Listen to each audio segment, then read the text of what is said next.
Hello and welcome to another episode of Design Cut Build. I'm Mark Humphreys, and today we're going to go over how we designed and fabricated this moon clock, which the moon is just a simple representation of any DXF that you can bring into Torchmate CAD and make any kind of clock design you want. Let's throw it to Chad Spradlin, who's going to kind of explain the design process. The clock is two separate layers.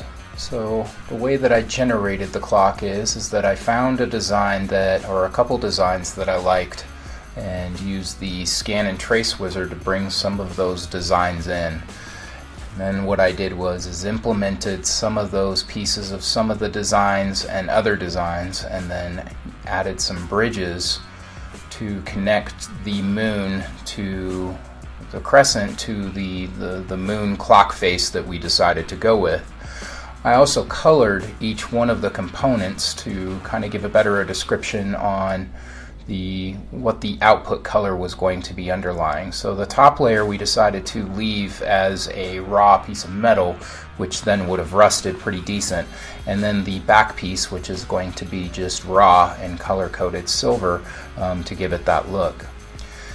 We also implemented some of the plug holes, the way that we are going to connect those together. So what I did is I connected I took the top layer and did a C, then E for center, and then even, and then I drew out the plug holes and implemented those into the back panel, so that when we cut out the back panel, we would have some plug holes that we can come in through the back side and then weld to the face front, so we're not having to use bolts or rivets or what have you.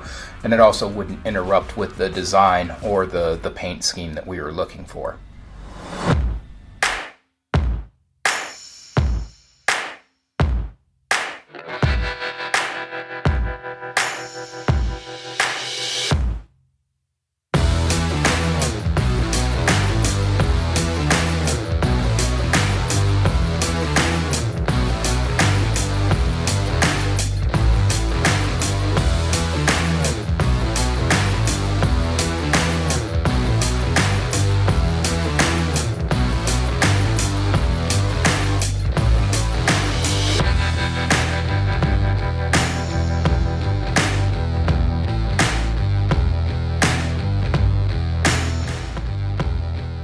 Once the Torchmate 4800 finished cutting the design out, we wanted to create a polished look on the back plate.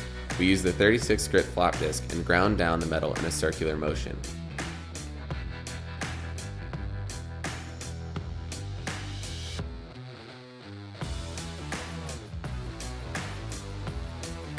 We then took it over to the other welding table and painted on a thin layer of clear coat. Once the clear coat dried, we were ready to weld the two pieces together. Chad's design allowed for a nice distribution of plug welds, so all we had to do was align the two pieces together and fill in the holes with welds. Make sure to grind down the welds so that your clock will sit flush against the wall.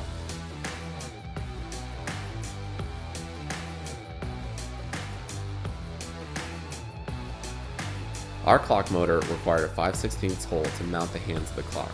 The clock motor that you buy may require a different diameter hole.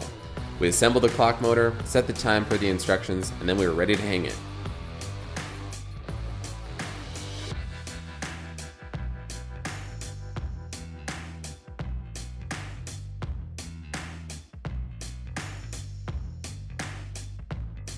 Thanks for watching this episode of Design Cut Build. Let us know in the comment section below what you thought about our design and how you're going to make one of your very own. To watch last week's video, click here. To subscribe to our YouTube channel, click here. And as always, you can find this build project and many others on fabricationforum.com under the DIY section. We'll see you next time.